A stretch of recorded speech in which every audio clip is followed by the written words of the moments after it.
Nah, ternyata tidak semua gelombang bisa dipergunakan. Gelombang-gelombang yang memenuhi syarat itu dinyatakan dengan apa yang kita sebut sebagai gelombang yang memenuhi syarat well behaved. Jadi benda apapun pasti bergantung pada ruang dan waktu. Apalagi kalau dia bergerak. Jadi kan kelihatan sekali dia bergantung pada ruang dan waktu. Nah, kalau kita lihat apakah kalau benda titik begini, ya, sebenarnya dia memiliki berapa dimensi sih sebenarnya. Kalau kita lihat, realnya dia memiliki berapa dimensi?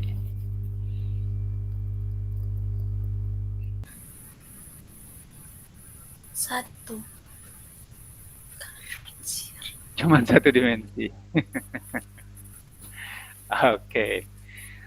Seandainya saya bilang begini, saya membuat satu garis pengukuran itu saya katakan sebagai satu dimensi, gitu kan ya. Nah, berapa garis pengukuran yang bisa melewati satu titik itu?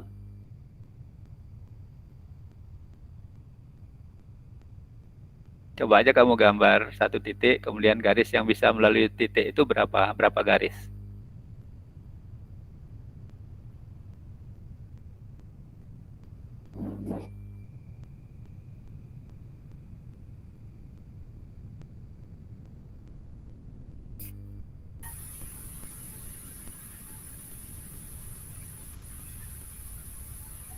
Berapa, Mbak Amelia? Kurang tahu. Apa hanya satu garis? Apa hanya satu garis? Banyak, Bapak. Banyak, tak hingga ya. Jadi realnya sesuatu titik itu atau benda apapun yang mungkin kamu bisa lambangkan sebagai suatu titik gitu ya, itu pasti memiliki tak hingga dimensi. Cuman kalau mau berbicara dengan tak hingga dimensi pengukuran dalam suatu saat, bisa nggak kamu melakukannya? Bisa? Bisa. Hah?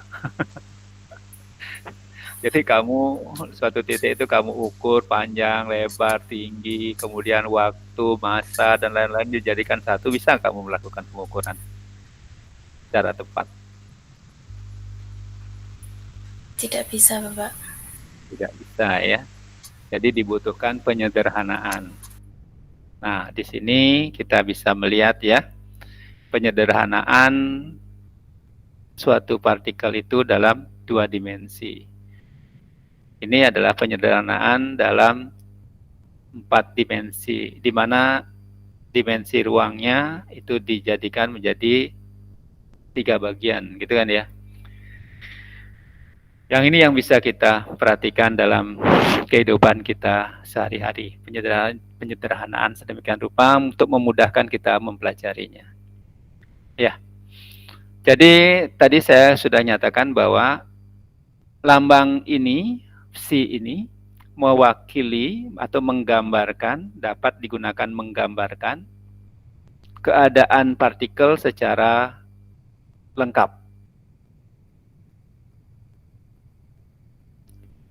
Keadaan partikel dalam secara lengkap. Ya. Nah, sekarang kalau saya larikan ke sini, ini misalkan atom hidrogen, gambaran atom hidrogen sedemikian rupa. Atom hidrogen ini memiliki satu elektron yang kamu kenal, kan ya? Betul enggak? Satu elektron. Nah, elektron itu akan bergerak mengelilingi inti atom. Sekarang kalau ditanyakan, elektron yang bergerak dengan kecepatan tertentu, apakah pasti ada di tempat ini? Apakah pasti ada di tempat ini? Jadi, apakah dia berada di tempat ini dengan kecepatan tertentu tadi? Atau apakah dia ada di tempat ini dengan kecepatan yang lainnya. Coba saya tanya kepada siapa ini? Muhammad siapa ini? Ya.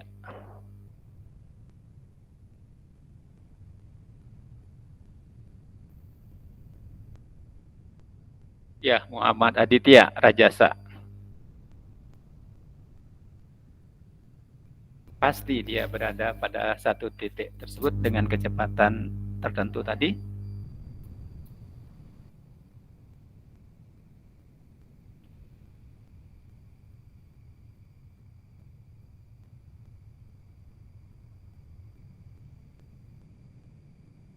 Jadi partikel elektronik kan pasti bergerak dengan kecepatan tertentu ya.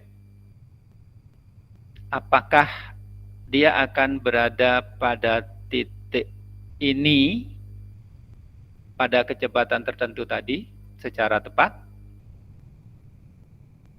Gimana Muhammad Aditya?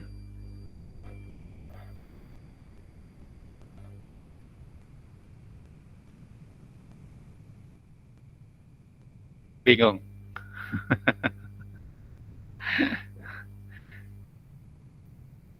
Oke, dibantu Wajrina.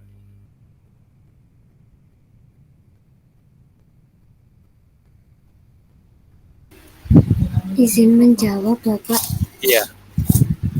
Menurut saya, elektron tersebut tidak bisa berpindah ke tempat sana dikarenakan kan mereka hanya berputar pada satu orbital tersebut. Kita belum berbicara tentang orbital ya.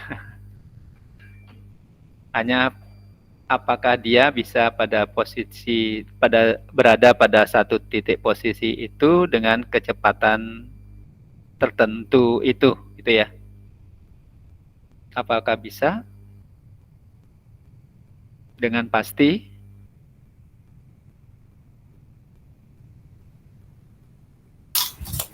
Bisa mungkin, Bapak. Bisa mungkin ya. Oke, kamu bilang bisa, kita coba untuk nanya Siti AI1 gitu ya. Siti apa nih? Ya, Siti. Iya, Pak. Bagaimana pernyataan Sabrina tadi, Wajrina tadi? Menurut saya tidak bisa. Tidak bisa. Kenapa tidak bisa? Karena pasti dengan energi tertentu dia dapat berpindah. Tentu dia dapat berpindah.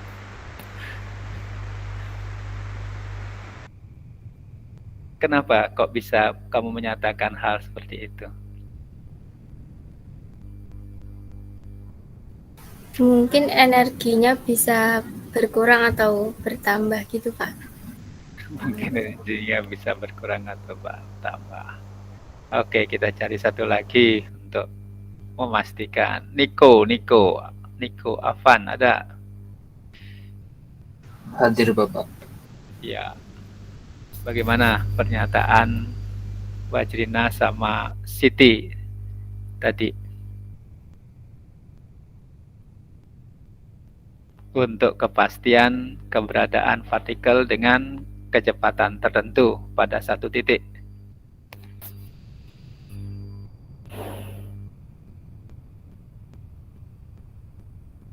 Menurut saya itu sama dengan pendapatnya Fajrina, Bapak. Sama dengan Karena di tempat Wajrina. ya. Nah, gitu ya. Berarti bisa gitu ya, Niko ya. Nah, kamu sudah menyalahi prinsip ketidakpastian. Ingat ya pada bagian terakhir dari pengantar kemarin itu ada prinsip ketidakpastian yang dikembangkan oleh siapa, Niko?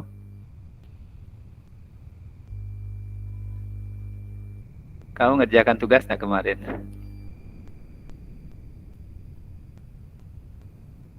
Prinsip ketidakpastian dari Heisenberg ya. Jadi kita tidak bisa menyatakan secara tepat, gitu kan ya?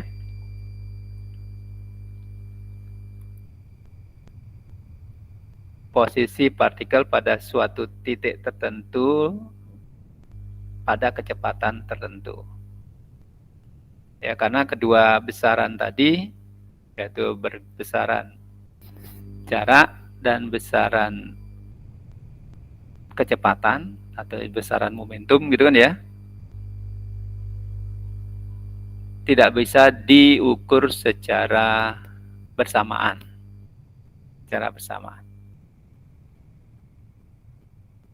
Artinya di sana kalau kamu menyatakan ada pengukuran pada jarak, di situ pasti akan terjadi kesalahan pengukuran terhadap jarak. Kalau dikalikan dengan kesalahan pengukuran terhadap momentum sangat besar sekali. Ya. Sehingga itu tidak bisa diukur secara pasti keduanya secara bersamaan. Yang waktu kalau kalian mempelajari tentang matematikanya, itu nanti dinyatakan sebagai operasi-operasi yang tidak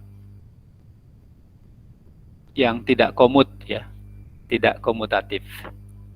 Jadi kedua besaran tidak bisa ditentukan secara bersamaan. Oke, kita lanjut. Nah, kalau itu yang terjadi, lalu apa yang dapat kita gunakan untuk memperkirakan partikel itu mungkin ada di titik ini misalkan, di titik ini. Nah, apa yang digunakan untuk memperkirakan partikel itu ada di titik ini? Atau mungkin saja dia nanti ada di titik ini, ya. Atau mungkin saja dia berada di titik ini. Apa yang digunakan untuk memperkirakan keberadaan partikel di masing-masing titik tersebut?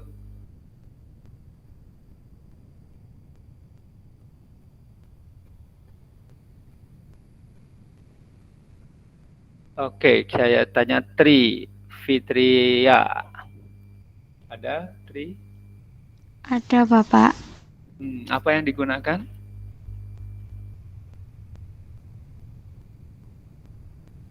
Mohon maaf, Bapak, tadi sinyal saya. Jadi saya keluar sendiri baru masuk lagi. Boleh diulang pertanyaannya, Bapak? Oke, saya ulang ya.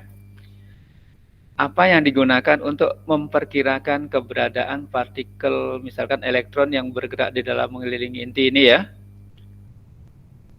Mungkin saja dia berada di sini. Apa yang digunakan untuk memperkirakan keberadaan elektron di sini? Atau mungkin saja di sini? Atau mungkin saja di sana, gitu kan ya? Apa yang digunakan? Jadi kalau kalian berbicara tentang apa yang digunakan untuk menentukan, berarti kalian kembalikan ke prinsip ketidakpastiannya. Yang memungkinkan kita untuk menentukan adalah kebolehjadian ya. Jadi dia boleh jadi berada di sini, boleh jadi juga berada di sana, di situ gitu ya. Boleh jadi semua ya. Pertanyaannya adalah berapakah kebolehjadiannya berada di titik ini? Untuk memudahkan dalam pembahasan, kadang-kadang kita akan membagi ruangan besar ini menjadi ruangan kecil ini yang banyaknya tentu saja jumlahnya menjadi tak hingga di sini ya. Lalu per masing-masing ruangan ini kita akan memiliki kebolehjadian keberadaan partikel tadi atau keberadaan elektron tadi, gitu ya. Nah, berapa besarnya kebolehjadian di ruang ini dinyatakan sebagai kebolehjadian persatuan ruangan. Ya. Jadi kebolehjadian persatuan ruangan. Kalau kebolehjadian yang dinamakan sebagai P misalkan, maka karena kebolehjadian persatuan ruang, maka P per volume. Ya.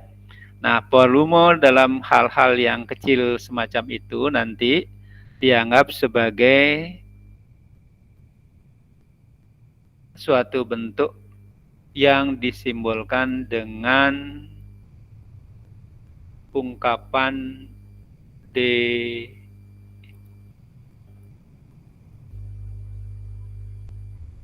tau, begitu ya. Jadi D tau ini adalah ungkapan volume, P ini adalah kebolehjadian.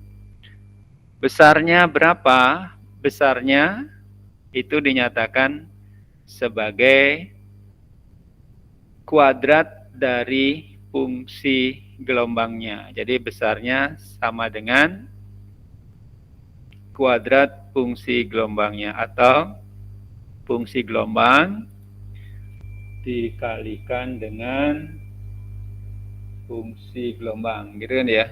Jadi fungsi gelombang dikalikan dengan fungsi gelombang.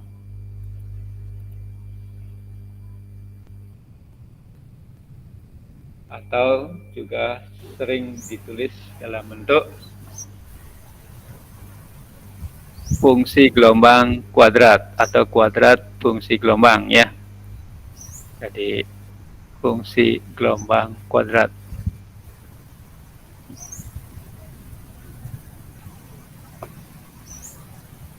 Jadi ini yang digunakan untuk menentukan kebolehjadian dia pada masing-masing titik dalam ruangan ini. Yaitu dengan menggunakan kebolehjadian dibagi dengan volume atau disebut sebagai rantar kebolehjadian.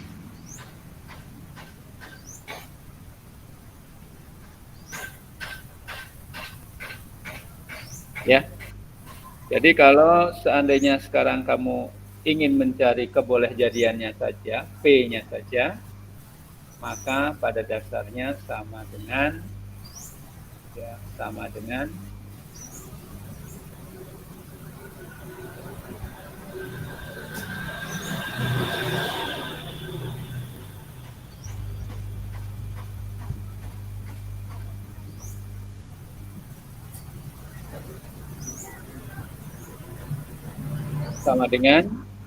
rapat kebolehjadian dikalikan dengan volume ya, atau fungsi gelombang kuadrat dikalikan dengan volume atau D tau. Ini adalah kebolehjadian.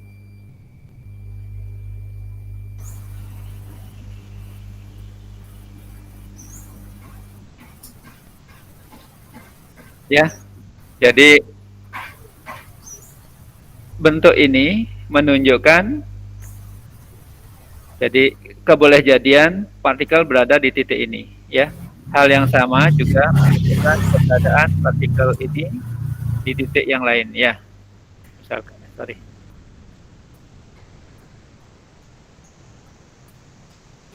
Misalkan di titik ini.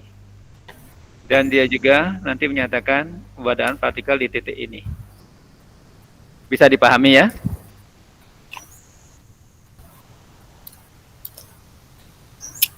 Bisa dipahami? Jadi kita hanya bisa berbicara tentang kebolehjadian untuk menemukan partikel di satu titik dalam suatu ruang dengan menggunakan hanya dengan kebolehjadian. Ya. Di mana kebolehjadian ini dapat ditentukan kalau kita mengimajinasikan suatu volume tertentu, kita kalikan dengan rapat kebolehjadian dalam volume tersebut. Maka kebolehjadian menemukan partikel di titik tersebut bisa kita ketahui. Sampai bisa dipahami? Ada yang tanyakan?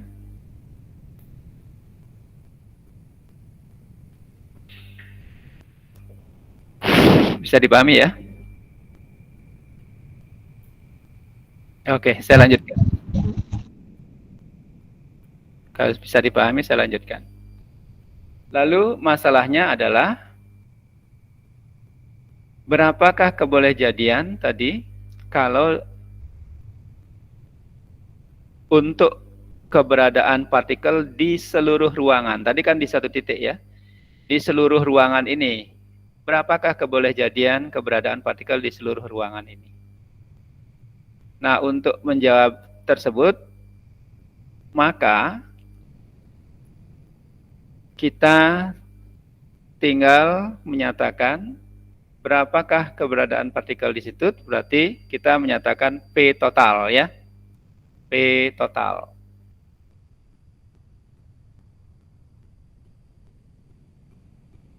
P totalnya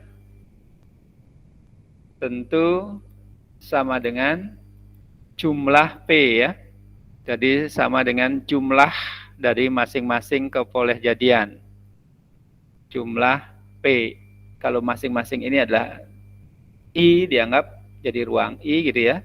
Jadi jumlah dari PI.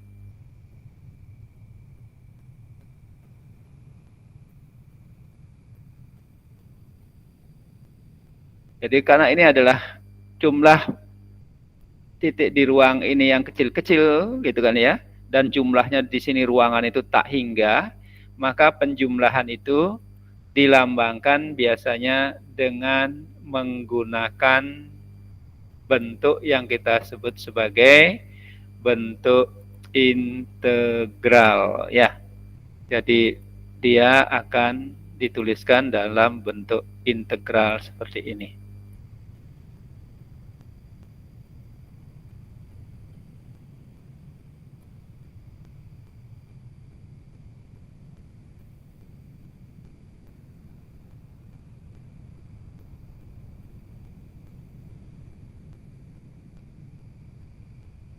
Ya, bentuk integral seperti ini. Jadi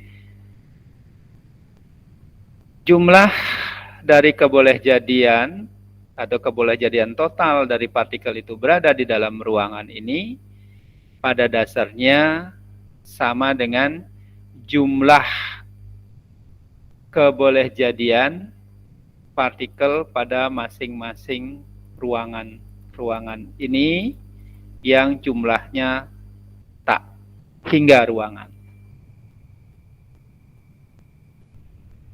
Lalu, kalau fungsi gelombang ini mewakili suatu partikel, pertanyaan selanjutnya adalah gelombang-gelombang yang bagaimana yang memenuhi syarat untuk mewakili partikel tersebut. Ya, gelombang-gelombang yang bagaimana? Nah, ternyata tidak semua gelombang bisa dipergunakan.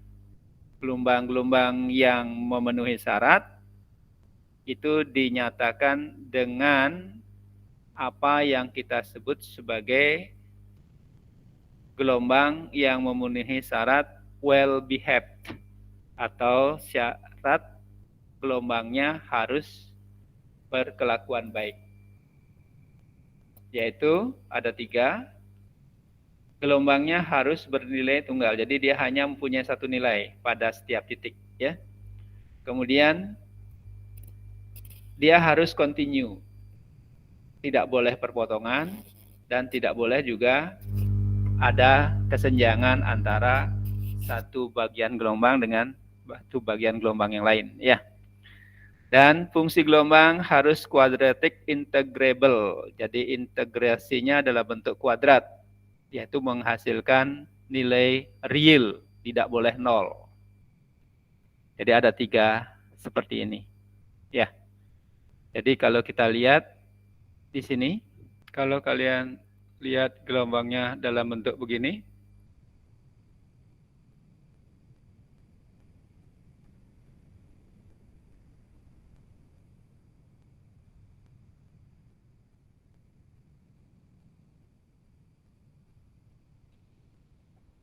yang manakah dari kedua gelombang yang ini yang bisa mewakili partikel? Berdasarkan syarat dari fungsi gelombang, yaitu yang harus berkelakuan baik ini? Kira-kira yang mana? Yang ataskah atau yang bawahkah? Ya.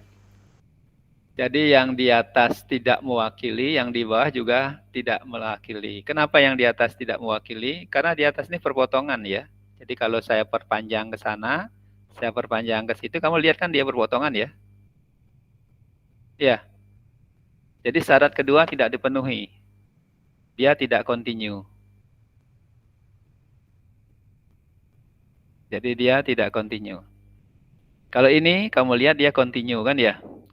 Jadi dia continue. Tetapi kalau kalian lihat dia dalam satu garisnya ini. Jadi kalau saya lihatkan dalam satu garisnya.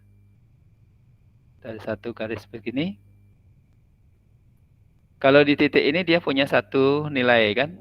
Satu nilai. Kalau di sini dia punya, di titik ini dia punya satu nilai, dua nilai, tiga nilai. Dia menyalahi syarat yang pertama kan ya. Jadi kedua-duanya memang tidak memenuhi. Bisa dipahami? Bisa Bapak. Ya, jadi gambarannya seperti ini. Jadi kalau fungsi gelombang harus bernilai tunggal. Jadi ini nilainya satu, ini di titik ini nilainya satu, di titik ini dia hanya satu nilai gitu ya, di titik ini hanya satu nilai. Kalau yang ini tadi, di sini ya satu nilai, satu nilai, satu nilai. Tapi di sini satu nilai, dua nilai, tiga nilai. Ya, sehingga dari kedua ini yang benar adalah yang sebelah kiri. Oke. Kalau kita lihat yang ini, sebelah kiri A, B, dan ini. Jadi kita lihat ini continue, memiliki satu nilai ya. Ini continue, memiliki satu nilai juga. Sedangkan di sini tidak continue, terjadi discontinue. Ada kesenjangan di sini sekian ya. Jadi dengan demikian yang bisa dipakai adalah fungsi gelombang yang digambarkan dengan gelombang A maupun gelombang B. Nah, kalau yang di sini, jadi dia akan memberikan nilai.